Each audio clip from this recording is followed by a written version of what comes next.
Hello, welcome. Thank you all so much for joining me here. My name is Charity, and this message is for Gemini. So in this reading, we're going to be looking at the energies of how the person who is on your mind is feeling about you. What they could be thinking overall about you in this connection or potential connection, and what they might be intending towards you. This could be somebody specifically on your mind, connected to, or coming towards you, depending upon your situation. For the main cards of the reading, I'll be using the Mystical Manga Tarot by Rann and Barbara Moore, and if clarifiers are needed, the Fortune Telling Tarot deck by Yoshitaka Amano. For those of you interested in a personal reading, the link to my website is in the description box of this YouTube video. So let's get into this. Spirit, what is the heart of the matter? What is this person thinking overall about Gemini? What are they feeling? What are they feeling in their heart space when it comes to Gemini? What do they like best? What do they like best about Gemini in this connection with them? And what don't they like as much? What are their highest hopes? What are their highest hopes when it comes to this connection? And what are their deepest fears? Now we're going to get 3 cards for what's likely to happen, what they're likely to do next, and any advice Spirit has for you. And I'll lay those face down over here, and we will look at them together at the end. I am seeing on the bottom of the deck a 2 of Cups here. Cancer energy could be significant, strong in your chart or your person's, but the 2 of Cups is all about equal give and take, 2 people that feel the same about one another, 2 people that meet each other in a balanced and very positive way. When it comes to love, it is friendship, but it is also romantic. It is somebody maybe hoping to take things to the next level, to get to know you, to have a more intimate connection with you, where it is just the 2 of you, seeing what can happen, seeing where things can go. This person could be falling for you. They could be in love with you with the 2 of Cups on the bottom of the deck. But for me, the bottom of the deck are the underlying energies, what somebody is very much aware of that could be affecting everything that they're thinking and feeling, but maybe they haven't acted on it yet. So I don't know if they've expressed that because we've got a little bit of secrecy going on in their mental space here for what they're thinking overall. We have the 7 of Swords. Aquarius energy can be significant, but the 7 of Swords, it's planning, it's calculating, it's deciding your next step, your next move, but deciding what to talk about and what to keep to yourself. Sometimes it can be the energy of somebody who's holding in some thoughts, and it's becoming more and more difficult. As you can see, they're holding the thoughts by the blade, so it could be maybe painful or difficult for somebody to keep whatever is going on in their mind to themselves. And I have to say, with it being in connection with the 2 of Cups, it's very clearly connected to the fact that they're thinking about you and thinking about getting serious, but I don't know. They don't necessarily know if this is the right moment to say it. Definitely feels like there's some healing happening, which we'll talk about, but I was just going to ask, what is it that they're keeping to themselves? And we got the King of Cups, which is also showing up in what they like best about you and this connection with you. So definitely, whatever this person is thinking about, trying to decide what they want to say, absolutely has to do with some feelings, with some interest, perhaps an offering, or maybe hopes that you're going to say something about what is going on here. But it definitely feels like there are feelings between the 2 of you with the 2 of Cups and the King of Cups. The King of Cups I like because it is somebody who's thinking very deeply about their feelings, but it's somebody that has the emotional maturity to follow through, to back up any offer that they make. And on the bottom of the deck, we have the 10 of Pentacles here. Virgo energy could be significant. Pisces, Scorpio, Cancer, if I didn't mention for that King of Cups. But with the 10 of Pentacles on the bottom of the deck, it definitely feels like there's a lot going on under the surface here. This is somebody who could be feeling like the 2 of you could really have something, a more serious future together, maybe than what they've let on. In their heart space, we have the 3 of Wands. Aries energy can be significant, but with the 3 of Wands, this is somebody that wants to get out of their shell, get out of their comfort zone, and take some chances and really explore things with you. Somebody who might be wanting to talk or communicate or take some sort of action to show you how interested they are. They're feeling like you could be a wish come true. Their ship's coming coming in, something that they've been hoping for and waiting for, maybe longer than you know. They could be hoping to hear from you or talk to you, or they could be wanting to take some sort of step. But with the Three of Wands, this is somebody who wants to explore where things could go with you very specifically here. They're drawn to you, they're interested in you, they're attracted to you. With this fiery energy in their heart space, there could be a lot of chemistry. And this Three of Wands is sitting next to their hopes, which is a Four of Wands. And that is kind of the process. The three here comes right before that Four of Wands. So it feels like this person is right on the verge of offering or saying something because they see you as a match. What they like best about you is the King of Cups. That King of Cups is what is also going on in their mental space, what they're thinking about, what they're wanting to say or do. They like the way they feel when they're around you. They like the way that you make them feel. If you have expressed something, or if you have told them from your heart, maybe something that you've been thinking and feeling, they do really like that. Even if the two of you haven't fully communicated everything, because I do see a little bit of quiet energy here, it definitely feels like this is somebody who's right on the verge of wanting to just tell you, to tell you how you make them feel, to tell you what they're hoping for with you. And yet, what they don't like as much is the Star, more Aquarius energy. Now, this is such a positive, beautiful energy. So even showing up in the challenge placement, it still means that there are good things that are happening, that this is somebody who could be going through an awakening, could be realizing some things, could be healing and overcoming from something pretty major. And so if it has taken them a little time, or if there's been some nerves or something like that, it could be because they're still healing and processing. The Star comes right after the Tower in the Fool's Journey. So it's somebody who's been through a shakeup. And I don't know, maybe something happened between the two of you, or maybe it's just something, in their life, your life, could have been some sort of stress or drama, something like that. But that is in the past. They are finding their way after some sort of challenge or difficulty or big change. But it feels like they're still kind of finding their way. They're still figuring out. Let me just let my cat in real quick.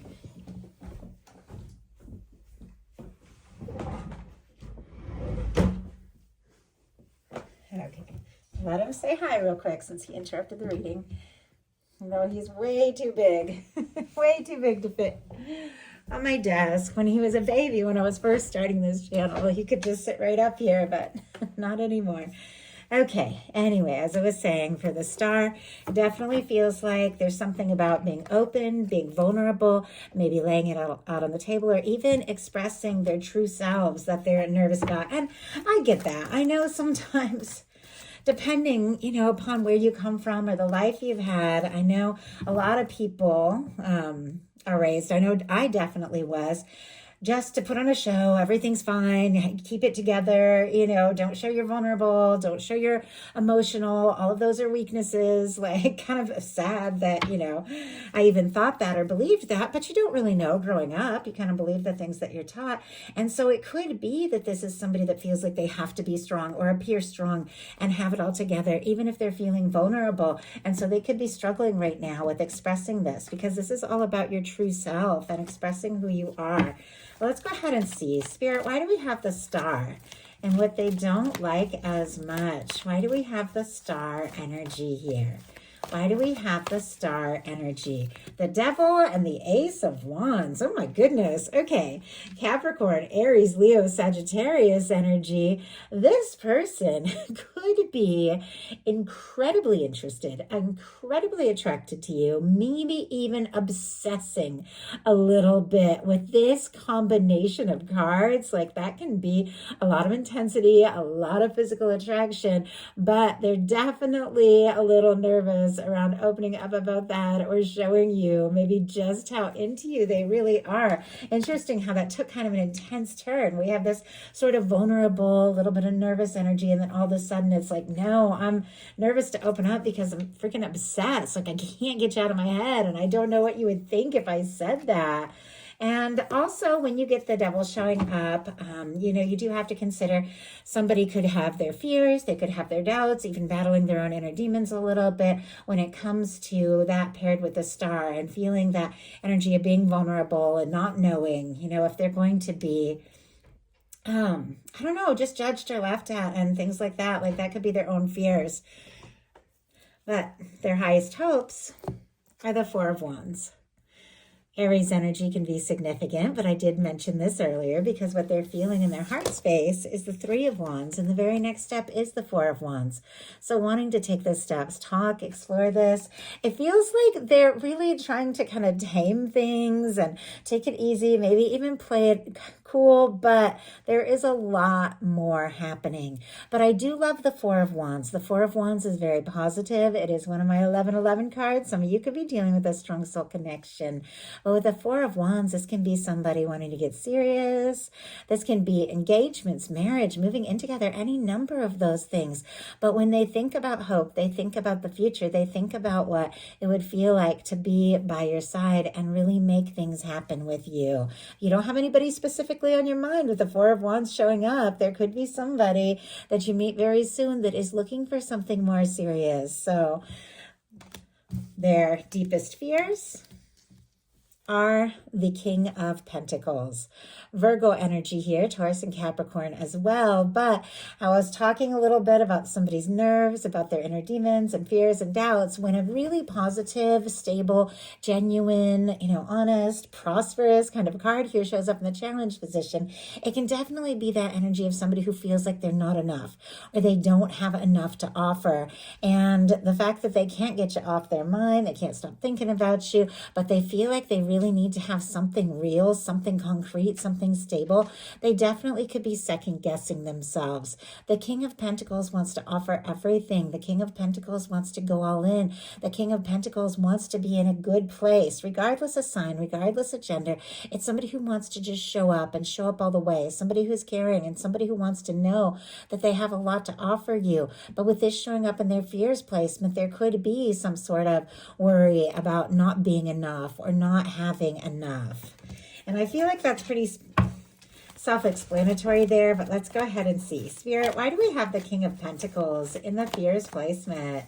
Why do we have the King of Pentacles? Eight of Cups. Yeah, they could definitely be worried that you are not interested or that you might walk away or go in a different direction if they don't have more to offer. Pisces energy here for the Eight of Cups. But it definitely feels like this is somebody who's getting some things sorted out and deciding what is important to them and definitely wanting to pursue some things with you. But if you have gotten quiet or if you've gone in a different direction, they could be really nervous about that and think that it's because there's something about them that just isn't quite enough. Now, we all have our fears and we all have our doubts. I'm never making excuses for anyone. I'm just reading the cards as they are. But what really matters is what actions we take. So now we're going to look at what they're likely to do, what is likely to happen, what they're likely to do, and any advice Spirit has for you. Sorry if I'm a little distracted. My cat is like walking back and forth behind me. It's a little bit distracting. Can't tell if he wants to stay in or go out. So what is likely to happen? The Strength card. Interesting that I just mentioned my cat kind of prowling back and forth there trying to decide what to do, and we get the Lion card. This definitely could be somebody. I swear, everything that happens in a reading, all the energies around me, I always feel like is reflected in what I'm picking up on big time. And it definitely feels like somebody could be going back and forth in their mind. Do I step up? Do I say something? Or do I work a little harder? Do I plan a little bit longer? Do I tell Gemini how I feel, or do I wait for them to say something first? It feels like this kind of back and forth sort of energy when it comes to having that confidence. But the Strength card is somebody definitely finding that confidence to take a step, to listen to their heart, to just do whatever it takes to move forward. Leo energy, of course, can be significant here. Well, let's go ahead and see what this person could be working up the confidence to say or do when it comes to this Strength card. We have the Eight of Wands. Sagittarius energy could be significant here, but I love the Eight of Wands. It is movement. It is communication. It is somebody just taking a step, taking some sort of action. It is somebody who wants to move forward with you. They have sorted some things out because the Eight of Wands comes right after the Seven of Wands, which is all about sorting things out, prioritizing, deciding what's important. They have decided what is most important, And now they really want to move forward. When you get the Strength card clarified by the Eight of Wands, that is the energy of somebody finding the confidence to send a message or to pick up that phone or to just have a conversation and tell you everything that's been going on, everything maybe that they've been holding back. I feel like this is definitely somebody who wants to move forward with you, definitely somebody who's very interested in you. It just could have taken them gathering everything they have to go ahead and just see what can happen. On the bottom of the deck, we have the Ten of Cups. Interesting that we had the Ten of Pentacles earlier on the bottom of the deck, and now we have the Ten of Cups, Pisces energy here, but it feels like Two of Cups, Ten of Pentacles, Ten of Cups, all of these energies on the bottom of the deck that are so beautiful when it comes to love, that there's just all this feeling, all this going on under the surface, building up, that somebody just knows, you know what, I've got to see what can happen. I've got to see where this can go, because they see you as their Ten of Cups person. The Ten of Cups person, like that's happiness. That is somebody who checks all the emotional boxes. It is fulfillment. It is somebody who you make them happy and they want to make you happy. So now we're going to look at what they're likely to do. Four of Swords. Back to this healing energy. Very interesting, because for me, the Four of Swords is kind of a minor arcana star. The star comes after the Tower, and it's somebody healing and finding themselves. Well, the Four of Swords comes after the Three of Swords. Something threw this person for a loop. Something caused some sort of pain. Maybe it was something that happened between the two of you. Maybe it's something that happened in their day-to-day life or in their family or before the two of you even met. But it was overwhelming. It was maybe almost more than they could bear, but they've decided, you know what? I got to take those three swords out of my heart, hang it up, take a little time to heal and process and think very carefully about the next thing I do or say. As you see, they're holding this Ace of Swords. They're preparing to communicate something. And it feels like all at the same time as well, healing, gathering that strength to say something, to do something, clearly wanting to move forward with the Eight of Wands. But why do we have the Four of Swords, the Chariot energy, and all that shuffling? And look at this. We're back here to the Ten of Cups on the bottom of the deck. Yeah, it definitely feels like it's all just building up. Maybe like the quiet. Like the quiet before the storm or the dark before the dawn, like that kind of energy where everything seems calm and quiet, and then it all picks up. Everything begins to move and shift and change, and everything begins to flow forward, because we have the Four of Swords clarified by the Chariot energy. Libra with that Four of Swords, if I didn't mention it, and Cancer with this Chariot, but a desire to take these feelings that they have with the Ten of Cups, the hopes that they have to move forward with you, and to just make it happen. I mean, Eight of Wands and Chariot energy, there is a lot of movement in these two cards. It is somebody that wants to go for it. They want to take a chance. They want to see what can happen. They want to see where this can go. They've processed some things. They've worked through some things. They've found some peace of mind and some clarity with that Four of Swords, maybe by going within a little bit. And now it's like their mind is made up and they just want to go forward. So what is your advice? And we do have two advice cards. Oh my goodness. We have the Three of Swords and the King of Swords. Gemini energy, specifically with our King of Swords, Aquarius and Libra as well. But these two cards together means choosing your thoughts, deciding what you want to focus on. Swords are thoughts, and the Three of Swords is really about when the thoughts that we're thinking over and over are piercing our heart, like they're causing us to feel pain, even if the difficulty is beyond us or behind us. Even if we've moved on, we still keep thinking those thoughts, piercing our own heart and causing pain, where we could be getting into this Four of Swords energy, taking, those thoughts out, those negative thoughts off of our mind and hanging up and taking a little time to heal. So your guides are saying with this paired with the King of Swords, you get to choose your thoughts. You get to choose what you focus on. You get to choose what you give energy to. The King of Swords sets their intentions, makes up their mind, decides decides what it is that they want to focus on and attract in. And if something is causing you more pain, more hurt, more stress, more anxiety than it is causing you happiness and hope and peace of mind, you don't have to give it energy. You don't have to give it your attention. You can set your intentions and focus on what it is that you truly desire, what it is that you want, and then let the universe work out the rest. Because there's something about you shifting gears and focusing on what is most important, most meaningful to you, that is causing something that has been maybe moving slowly, someone perhaps that has been quiet, to kind of shift gears and to come towards you in a different way. And it's because you're changing your frequency, you're changing your vibration, you're changing your focus, and everything for you begins to flow in a more positive way. So that is the message I have for you. I do hope something in here spoke to everyone who was guided. If you enjoyed the message, please put a like. If you haven't subscribed, I would love if you would. Thank you so much, and I'll talk to you soon.